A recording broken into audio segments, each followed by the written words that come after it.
Hello, welcome. May this word penetrate your heart and awaken your consciousness to the truth. And this truth is called Jesus, the light of men who came into the world. You have not been forgotten. Running on your journey, thinking you are alone, you became exhausted. Looking around, you believed you were drowning in feelings that weaken your body and lead you into illusions. To the confused, I am discernment. To the forgotten, I am here. To the afflicted, I am peace. To the sick, I am healing. To the hopeless, I am and will be. To the wronged, mine is justice. To those seeking answers, I am the truth. To the weak, be strong and courageous. See, I am doing a new thing. Can't you perceive it?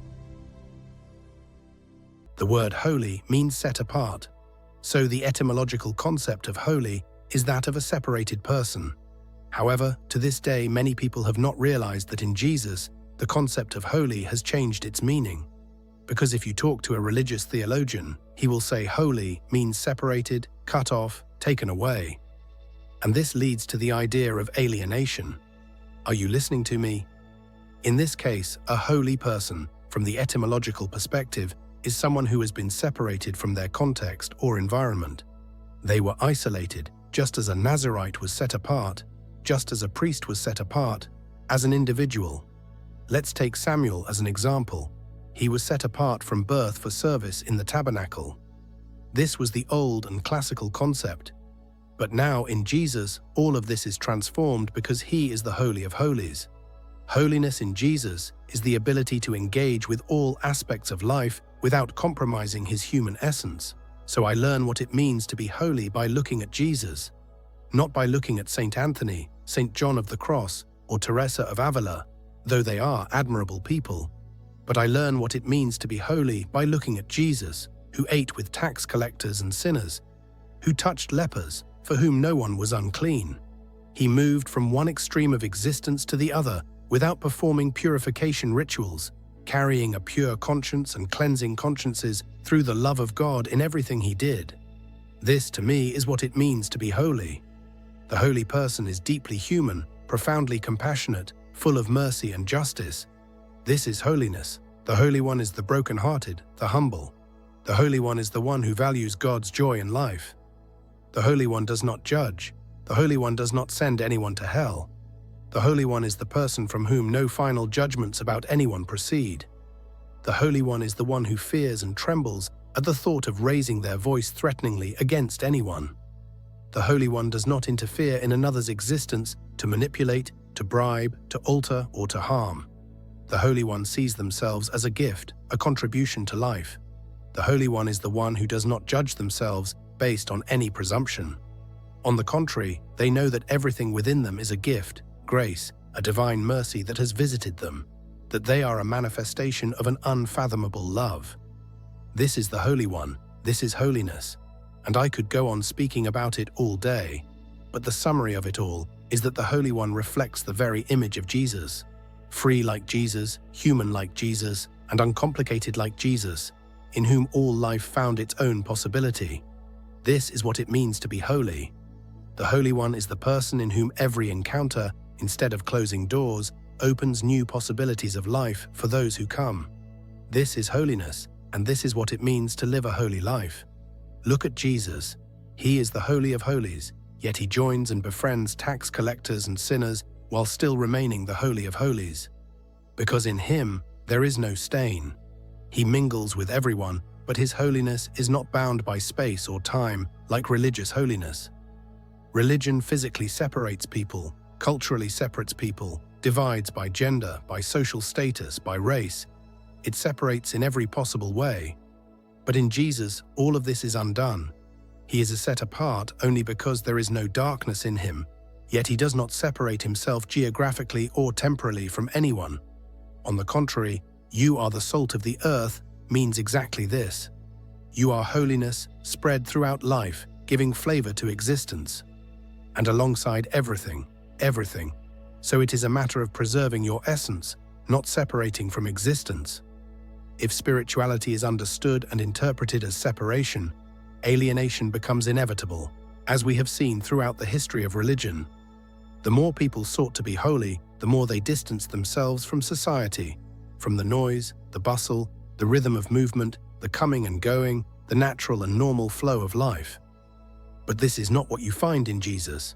You see Jesus going into the desert to pray alone, climbing the mountain to be still for a few hours, or spending a night in silence, only to return at sunrise and immerse himself in life and with everyone. That is what you see, but you never find him in a state of isolation. So if spirituality for a person means separation, then the more they seek to be spiritual, the more alienated from the everyday life they will become. But if spirituality for a person has Jesus as the model and standard, then the holier they become, the more naturally they will immerse themselves in all of life with humanity. The issue is that people do not truly understand what it means to be Christian. They learn Christianity through inherited patterns and models of spirituality from the desert saints and hermits, from those who withdrew from society and have as a reference of holiness the isolated and distanced person. They did not learn holiness and spirituality from Jesus, which is fully immersed in life. That's why he faces so many accusations. This is a sinner, a glutton. Why? Because he ate everything. A glutton who didn't have the mindset of, I can't, not this. He made no distinctions, not even with food. If it falls into the net, it's fish. With gratitude in his heart, he ate everything, drank everything. That's why they called him a wine-bibber. If a good wine came, he'd say, of course I want it, here it is. Would you like some, Lord? Yes, I would, pour it here. They'd fill his cup with excellent wine, with the naturalness he lived. And if you look at him, you see that you will be as spiritual as you are human. Because true spirituality in the gospel is defined and marked by the deepest and sharpest humanity. Because from the perspective of the gospel, being human is not about being the person who makes all the mistakes in life. As people often say, oh, but I'm human too. So being human has almost become something associated with consenting to the worst of our nature. People say they are human to justify their worst behaviors. But in reality, the concept of being human according to Christ, according to the gospel, is the opposite. I have within me the capacity to not be the beast, to not be the savage, to not be just instinct. Being human is being greater than instinct, greater than the beast, greater than predatory drive. Being human is being divine on earth. And the more human I am, the more divine I will manifest, because the human dimension is exactly that. It is what manifests God's human side and the divine side of man.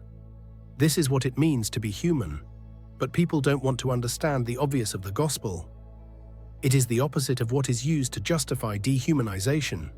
The person says, I'm human, to justify their dehumanization. If they were truly human, they would have fought and overcome. Because none of these things that we say we surrender to just because we're only human. None of them are absolute, none of them are definitive. They are all conquerable, all of them can be put behind us. We can rise above them. As Paul says, no temptation has overtaken us except what is common to man. In 1 Corinthians chapter 10, he says this, no temptation has come upon us that is beyond human. Everything I experience, I can overcome. There is no temptation so powerful that we can claim it to be invincible. I either give in or I don't. But Paul says here in 1 Corinthians 10:13, no temptation has overtaken you except what is common to man.